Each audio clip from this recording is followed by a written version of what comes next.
Hello students. आज हम लोग शुरू करेंगे कक्षा 12 की फिजिक्स का सेकेंड पार्ट, तीसरा लेसन, प्रिज्म द्वारा प्रकाश का अपवर्तन एवं वर्ण विक्षेपण। चलिए आइए देखते हैं हम लोग प्रिज्म द्वारा प्रकाश का अपवर्तन एवं वर्ण विक्षेपण। तो इसमें हम सबसे पहले हेडिंग पढ़ेंगे क्या चीज, प्रिज्म के बारे में। तो प्रिज्म होता क्या है, आइए देखते हैं प्रिज्म। तो प्रिज्म हम कहते किसे हैं समझेंगे। इसमें हम क्या करते हैं कि समांग माध्यम के दो को क्या करते हैं, समतल पृष्ठ लेते हैं और उन समतल पृष्ठों को क्या करते हैं, किसी कोण पर झुका करके रखते हैं। जैसे समझेंगे, मान लो कि दो क्या है, समतल पृष्ठ है जो क्या है, समांग माध्यम पे। समांग माध्यम का मतलब क्या कि इन दोनों का गुणधर्म क्या होगा, समान होगा। और सुना, जो गुण इसका रहेगा वह गुण इसका भी रहेगा। इसको हम कहते हैं क्या चीज, समान। और समझना, अब इन दोनों पृष्ठों को हम क्या करें, किसी कोण पर झुका करके रख दें, ठीक ना।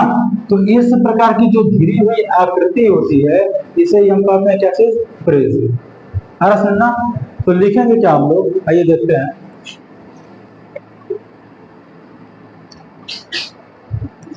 प्रिज्म किसी समान माध्यम कि उस आकृति को कहते हैं, उस आकृति को कहते हैं जो किसी कोण पर झुके हुए दो समतल पृष्ठों से घिरा होता है। ठीक है, अब समझो थोड़ा इसका फिगर देखेंगे हम लोग। प्रिज्म का फिगर कुछ ऐसे बनता है।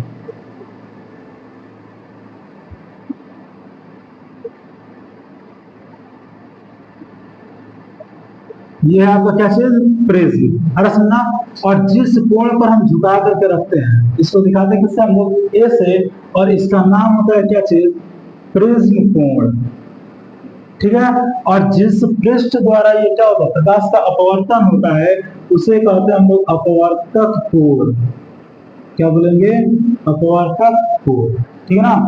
एक चीज आप ध्यान दीजिएगा, नोट में लिख दीजिएगा कि आदर्श प्रिज्म का, आदर्श प्रिज्म का प्रिज्म कोण 60 अंश होता है। ठीक है, अब थोड़ा यहाँ पे कुछ समझेंगे हम लोग प्रिज्म के बारे में। जैसे मान लो कोई क्या है, वो प्रिज्म है, ये प्रिज्म का क्या है, प्रिज्म कोण। तो प्रिज्म में जो प्रकाश का अपवर्तन होता है वो दो बार होता है। कब होता है समझेंगे। जैसे मान लो हम इस प्रिज्म पर क्या किए, प्रकाश को आपतित कराए, ठीक है ना। तो इस पृष्ठ पर हम क्या खींचेंगे, अभिलंब खींचेंगे। ये हम लोग कहोगे क्या चीज, अभिलंब। तो आप जानते हो कि इधर जो हम प्रिज्म के बाहर जो लेंगे, ये क्या है आपका, निर्वात या वायु है।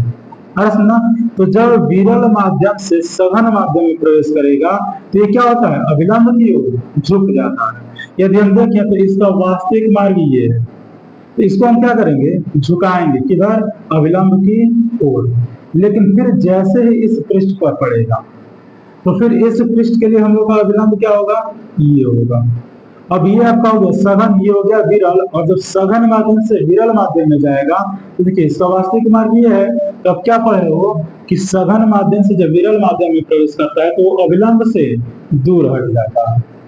हर सुनना, अब देखिए यहाँ पे दो बार अपवर्तन हुआ। एक बार कब, जब प्रिज्म में प्रवेश कर रहा है तब, और एक बार कब, जब प्रिज्म से फिर बाहर निकल रहा है तब। अरे सुनना, अब थोड़ा समझेंगे कि आपतित किरण और अभिलंब के साथ जो कोण बनता है वह निर्गत किरण और अभिलंब के साथ बनता है। इसको आपको याद रखना पड़ेगा कि आपतित किरण अभिलंब के साथ जितना कोण बनता है वही कोण निर्गत किरण और अभिलंब के साथ बनता है।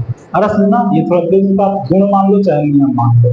ठीक है, आइए अगला आइटम देखेंगे हम लोग, प्रिज्म के कार्य। प्रिज्म के कार्य, तो प्रिज्म के केवल दो कार्य। पहला क्या है, तो प्रकाश का अपवर्तन, ये क्या करेगा?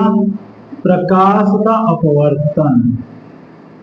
और दूसरा जो है ये क्या करता है? श्वेत प्रकाश का वर्ण विक्षेपण। क्या करता है? वर्ण विक्षेपण करता है। वर्ण विक्षेपण का मतलब क्या?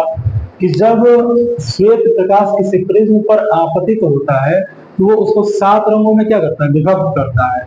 और यही कहलाता है क्या चीज? वर्ण विक्षेपण। अरे सुनना, अब यहाँ पे थोड़ा चीज और समझिए, नोट में समझेंगे कि जैसे मान लो ये माध्यम की क्या सीमा पृष्ठ है, ये हमने क्या खींचा? अभिलंब खींचा। अब इसको मान लो कि ये आपका है विरल माध्यम और ये आपका है क्या चीज? सघन माध्यम। तो जब प्रकाश किरण विरल माध्यम से सघन माध्यम में प्रवेश करती है, देखिए वास्तविक मार्ग इसका ये है, ठीक है? तो ये होता क्या है? अभिलंब की ओर झुक जाती है। आप लोग पढ़े भी हैं। तो ये आपका क्या है? आई, और ये आपका क्या है? आर। और हम बताए थे एक विचलन कोण। विचलन कोण क्या होता है कि जब कोई प्रकाश किरण अपने वास्तविक मार्ग से जितना कोण विचलित होती है वही क्या कहलाता है? विचलन कोण। तो देखिए वास्तविक मार्ग इसका ये है और जा कहां से रहा? यहाँ से। तो कितना विचलित हुआ? यही ना। तो यही हम लोग का क्या है? विचलन कोण, जिसको हम बताए थे किससे दिखाते हैं हम लोग? डेल से। तो यदि यहाँ पे हम डेल का मान निकालें तो आप लोग देखोगे शीर्षाभिमुख कोण से कि आई जो है वो आर प्लस डेल के क्या है? बराबर है। I is equal to R plus del. और यदि यहाँ से हम डेल का मान निकाले तो आर को इधर भेजो, यानी आई माइनस आर। यानी जब प्रकाश विरल माध्यम से सघन माध्यम में प्रवेश करेगा तो वहां पे जो डेल है यानी विचलन कोण है वो आई में से आर को हम क्या करेंगे? घटा करके बताएंगे। अरे सुनना, आगे देखते हैं। इसी प्रकार मान लो क्या है? माध्यम की सीमा पृष्ठ और ये क्या है? अभिलंब। अब इस बार अब इसको क्या कर दो? सघन, और इसको कर दो क्या चीज? विरल। अब आप ये भी पढ़े हो कि जब सघन माध्यम से विरल माध्यम में प्रवेश करेगा, देखिए ये इसका वास्तविक मान। आप क्या पढ़े हो कि जब सघन से विरल में प्रवेश करता है तो अभिलंब से दूर हट जाता है, ठीक ना? तो देखिए ये आपका क्या है? आई, ये क्या है? आर। अब देखिए वास्तविक मार्ग ये है और विचलित कितना हुआ? इतना। तो ये आपका होगा क्या चीज? डेल। हरा समझना। अब डेल का मान यहाँ पे कैसे निकालेंगे तो समझिएगा। ये आपका पूरा का पूरा क्या है? आर है। ये आपका क्या है? डेल है। यदि हम शीर्षाभिमुख कोण से देखें तो केवल ये वाला जो मान है आपका किसके बराबर होगा? आई के बराबर। अरे सुनना, यानी कि आई प्लस डेल का जो मान है वो किसके बराबर होगा? तो पूरा आर के बराबर। तो यदि यहाँ पे हम लिखें कि R is equal to I plus del, यदि हम डेल का यहाँ से मान निकालें तो आर माइनस क्या होगा? आई। यानी इस कंडीशन में आर में से हम आर आई को क्या करेंगे? घटा करके विचलन कोण प्राप्त करते हैं, ठीक है? तो थोड़ा नोट कीजिए इतना। अगले आइटम देखेंगे हम लोग कि प्रिज्म द्वारा अपवर्तन का सूत्र, और इसको थोड़ा वीआई में कर लेंगे हम लोग।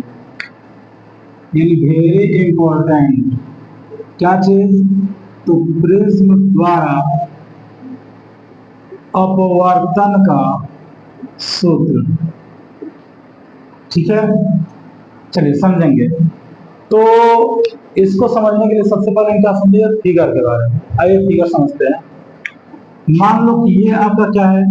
कोई प्रिज्म है। क्या है ये? प्रिज्म है। और ये प्रिज्म का क्या है? प्रिज्म कोण है। और अभी आपको बताया है कि जब प्रिज्म पर हम प्रकाश आपतित कराते हैं तो उसका 2 बार अपवर्तन होता है। चलिए प्रकाश को आपतित कराइए, वही हो गया आपतित। ये आपका क्या है? अभिलंब है। यहां से आप क्या करो? एक अभिलंब खींचिए, हो गया अभिलंब। तो देखिए इसका वास्तविक मार्ग ये है ना? लेकिन इधर ना जाकर के ये क्या होता है? अभिलंब की ओर झुकता है। लेकिन फिर यदि इस पृष्ठ के लिए हम अभिलंब खींचे तो ये हम लोग का क्या हो गया? अभिलंब हो गया। इसका वास्तविक मार्ग ये है, और जब फिर सघन से विरल में जाता है तो ये अभिलंब से क्या हो जाता है? दूर हो जाता है। अरे सुनना, अब हम करते क्या है कि ये जो किरण जा रही है इसको थोड़ा हम पीछे की तरफ बढ़ाते हैं। क्या करेंगे, पीछे की तरफ बढ़ाएंगे। अब यहाँ समझिए, ये आपका क्या है, आपतित किरण, और ये क्या है, अभिलंब। तो ये हो गया आपका कैसे, I1। और आपको बताए हैं कि आपतित किरण अभिलंब के बीच जो कोण बनता है वही निर्गत किरण के साथ भी बनता है। तो इसको हम मान लेते हैं अभी के लिए क्या चीज, I2। ठीक है ना। ये देखिए, ये आपका अपवर्तित किरण, ये क्या है, अभिलंब। तो बीच का कोण R1, और जब निर्गत किरण और आपतित किरण ये दोनों क्या होते हैं, बराबर होंगे, उसी प्रकार R1, तो इसको हम क्या मान लेंगे, R2। ठीक है। अब देखिए, वास्तविक मार्ग ये था, जा रहा है यहाँ से, तो ये हो गया इसका कैसे, विचलन, जिसको हमने क्या माना है, डेल1। उसी प्रकार यदि देखिए वास्तविक मार्ग ये है, तो इसको हम क्या मान लेंगे, डेल2, और शीर्षाभिमुख कोण से ये वाला जो एंगल होगा ये होगा कैसे, डेल2। कोई दिक्कत। अब यहाँ पे थोड़ा समझेंगे। अब ये एक प्रकार का बन गया है त्रिभुज आपका, ठीक ना। और आप लोग त्रिभुज का बहिष्कोण का नियम पढ़े, समान लो त्रिभुज है, ये आपका क्या हो गया, बहिष्कोण। तो बहिष्कोण किसके बराबर, तो पास वाले कोण को छोड़ करके बाकी दोनों कोण के योग के क्या होता है, बराबर होता है। तो उसी प्रकार यदि ये वाला हम कोण देखें, ठीक ना, तो ये क्या होगा, कुल विचलन होगा, जो डेल1 और डेल2 के योग के क्या होगा, बराबर होगा। अरे सुनना, तो यही हम लोग का फिगर। आइए थोड़ा सा और देखा जाए। इसमें इस बिंदु को आप मान लीजिए क्या चीज, P, यहाँ मान लीजिए Q, यहाँ मान लीजिए R, यहाँ मान लीजिए क्या चीज, S। आर सुनना, और इसको जो मान कर आप T, P जो मान कर आप मान लो, इसको हम क्या मान लेते हैं, T मान लेते हैं। ठीक है ना। चलिए आगे देखते हैं। तो यदि इस फिगर में देखा जाए तो कोण I1 शीर्षाभिमुख कोण से बराबर किसके, डेल1 और R1 के। तो यहाँ पे हम लिखेंगे I1 इज इक्वल टू डेल1 प्लस R1। और यहाँ से जब डेल1 का मान निकालें तो R1 को किधर भेजेंगे, इधर। तो प्लस में तो किसमें होगा, माइनस में। इसको हम क्या मान लेंगे, इक्वेशन फर्स्ट।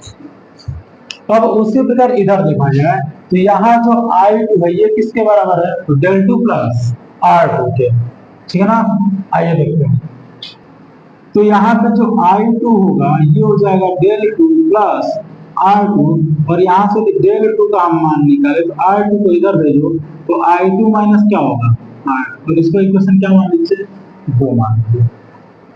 अब हम क्या बताएं, बहिष्कोण वाला नियम, यदि हम कुल विचलन निकालें तो कुल विचलन किसके बराबर, डेल1 और डेल2 के योग के बराबर। तो यहाँ पे यदि हम कुल विचलन निकालें, कुल विचलन डेल इज इक्वल टू क्या हो जाएगा, डेल1 प्लस डेल2।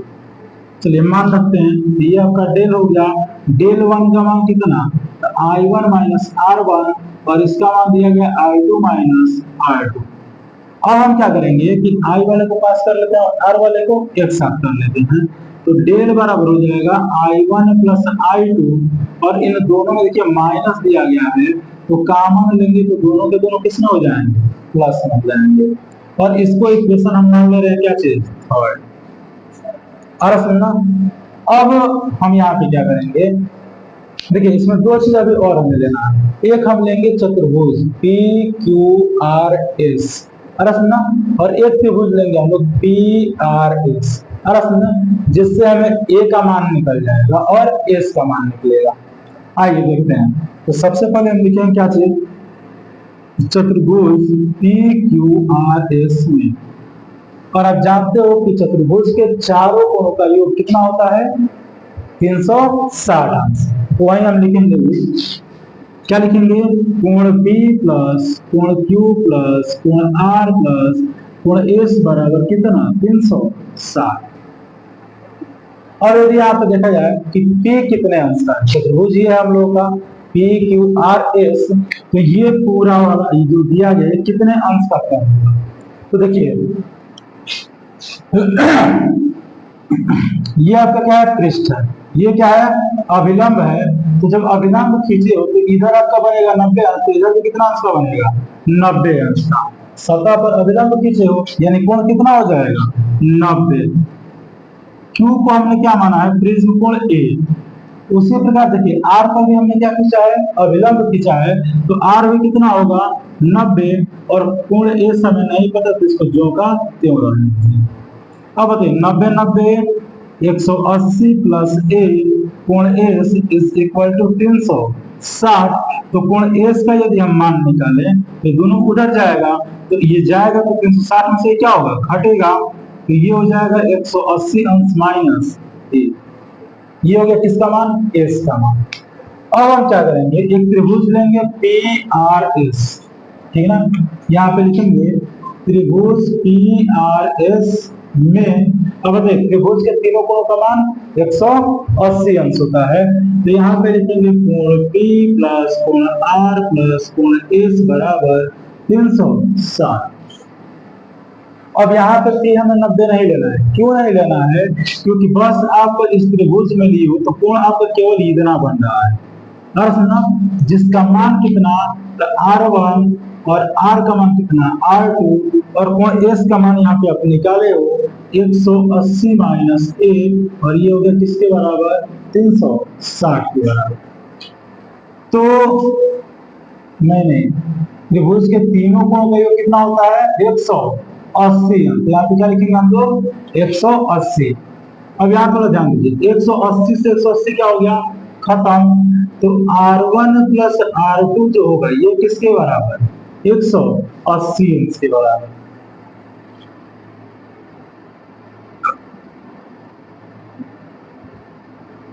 तो R1 प्लस R2 किसके बराबर होगा, ए के बराबर। ए को हमने क्या किया, उधर भेज दिया, माइनस में तो किसमें हो जाएगा, प्लस में।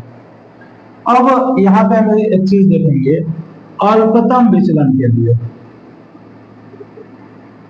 अल्पतम विचलन के लिए, अब अल्पतम जब विचलन होगा तो इस कंडीशन में I1 जो होता है वो I2 के क्या होगा, बराबर होगा, जिसको हम मान ले रहे हैं क्या चीज, I, और फिर R1 जो होगा ये किसके बराबर, R2 के बराबर होगा, जिसको हम क्या मान ले रहे हैं, R। ये दोनों हमने क्या कर लिया, मान लिया, अर्थ ना। तो अल्पतम विचलन को हम दिखाते किससे हैं, तो डेल m से। अब यहाँ थोड़ा समझेंगे, समीकरण 3 जो दिया गया, देखिए डेल का मान आप निकाले हो, अब यही आपका अल्पतम विचलन है, तो ये हो जाएगा क्या चीज, डेल m, और I1 I2 दोनों क्या है, बराबर। तो आप यहाँ पे लिख सकते हो I प्लस I, और यहाँ पे दिया गया है माइनस, और R1 प्लस R2 का मान किसके बराबर, ए के बराबर, तो यहाँ पे डेल m हम लिख सकते हैं क्या चीज, 2I माइनस ए। और यदि यहाँ से हम I का मान निकालते हैं तो सबसे पहले A को इधर भेजो, तो डेल m प्लस ए बराबर 2I, और जब 2 को इधर भेजेंगे तो I इज इक्वल हो जाएगा del m plus A by 2। अरे सुनना, थोड़ा इसको इक्वेशन 4 कर दे रहे हैं हम लोग।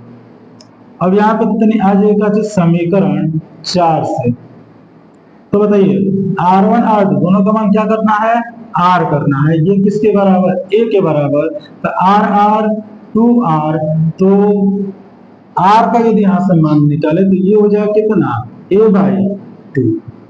अरे सुनना, अब यहाँ पे हम क्या करेंगे, स्नेल का नियम लगाते हैं, तो यहाँ पे लिखेंगे हम लोग स्नेल के नियम से। अब स्नेल का नियम क्या होता है कि n is equal to sine I by sine R। अब हमें क्या करना है कि I और R का मान यहाँ पे क्या कर देना है, रख देना है, तो n इज इक्वल टू, ये हो गया साइन, और I का मान कितना, तो del m plus A by 2, और बटा में देखिए साइन R है, तो R का मान आप निकाल चुके हो कितना, a बाई 2, और यही क्या है, प्रिज्म द्वारा अपवर्तन का सूत्र है, ठीक है, नोट करिएगा। अगले हेडिंग रखेंगे हम लोग पतले प्रिज्म द्वारा अपवर्तन का सूत्र। यहाँ पे हेडिंग दे रहे हैं पतले प्रिज्म द्वारा अपवर्तन का सूत्र। अब यहाँ पे थोड़ा समझेंगे, पतला प्रिज्म का होता है, ठीक ना, तो पतला प्रिज्म वो प्रिज्म होता है जिसका प्रिज्म कोण 5 अंश से भी क्या होता है, बहुत ही छोटा होता है। अरे सुनना, तो यहाँ पे हम लिखेंगे पतले प्रिज्म के लिए, पतले प्रिज्म के लिए प्रिज्म का जो कोण होता है वो कितना होना चाहिए, 5 अंश से भी कम होना चाहिए। अरे सुनना, अब यहाँ पे समझेंगे, जब कोण बहुत छोटा है तो हम आपको कई बार बता चुके हैं कि साइन थीटा जो होगा ये लगभग किसके बराबर होगा, थीटा के बराबर। अरे सुनना, अब यहाँ पे थोड़ा लगा लेते हैं प्रिज्म का सूत्र, प्रिज्म का सूत्र। और अभी आपने जो सिद्ध किए हो, n is equal to sine del m plus A by two और बटा में साइन ए बाई टू। अब यहाँ पे यदि थोड़ा देखा जाए तो sine del m plus A by two का जो मान होगा ये लगभग इसी फार्मूले के आधार पर ये हो जाएगा del m plus A by two, और साइन ए बाई टू जो है ये लगभग बराबर होगा किसके, ए बाई टू के। तो यदि इसका मान हम यहाँ पे रख दें तो n इज इक्वल टू हो जाएगा del m plus A by two और बटा में ए बाई टू। तो 2 से 2 क्या हो गया, खत्म। अब a कहाँ चला जाएगा, इधर भाग के रूप में, तो कहाँ आएगा, गुणा के रूप में, और ये हो गया डेल m प्लस ए। अब इस a को भी इधर भेजोगे तो ये किस में है, प्लस में है, किस में हो जाएगा, माइनस। तो n a माइनस a, और यहाँ से यदि हम a कॉमन लेते हैं तो n minus one into A. तो ये हो गया आपका क्या चीज, पतले प्रिज्म के लिए अपवर्तन का सूत्र। हाँ सुनना, चलिए इसमें थोड़ा नोट देखेंगे, नोट में कि जब प्रिज्म हवा में हो, तो समान ये कोई प्रिज्म है, इसको हमने कहाँ रखा, हवा में रखा, ठीक ना। तो इस स्थिति में जो डेल m होगा, यहाँ पे हम लिख रहे हैं क्या, एयर, यानी जो विचलन होगा किसके लिए, एयर के लिए, और इसको हम लिखेंगे क्या चीज, ANG माइनस वन इंटू ए। अब यहाँ पे समझिए ANG क्यों लिख रहे हैं, क्योंकि जब ये हवा में है तो प्रकाश देखिए एयर में से जा रहा है और किस में जा रहा है, कांच में जा रहा है, इसलिए हम देखिए AG लिखे हैं, इसको मान लो क्या इक्वेशन फर्स्ट। अब इसी प्रकार जब प्रिज्म द्रव में हो, तो अब मान लीजिए कि इसको हम कहाँ रखें, द्रव में रखें, अरे सुनना, द्रव में डुबोए हैं, तो अब जो प्रकाश होगा देखिए वो लिक्विड से किस में जा रहा है, कांच में। तो इसके लिए हम क्या लिखेंगे, यहाँ पे डेल m, और ये हो गया द्रव के लिए, और ये हो जाएगा LNG minus one into A, और इसको मान लीजिए क्वेश्चन सेकेंड। अब जब इन दोनों का यदि अनुपात निकालना समीकरण 1/2 से, तो ये क्या होगा, डेल m बाई ए और बटा में डेल m बाई क्या चीज, l, ये होगा ANG minus one into A और बटा में LNG minus one into A. तो ए से ए क्या हो गया, खत्म। तो del m a by del m l, ये होगा ANG माइनस वन बटा में LNG माइनस वन। ये हो गया इन दोनों का क्या चीज, अनुपात। ठीक है, नोट कर लीजिएगा।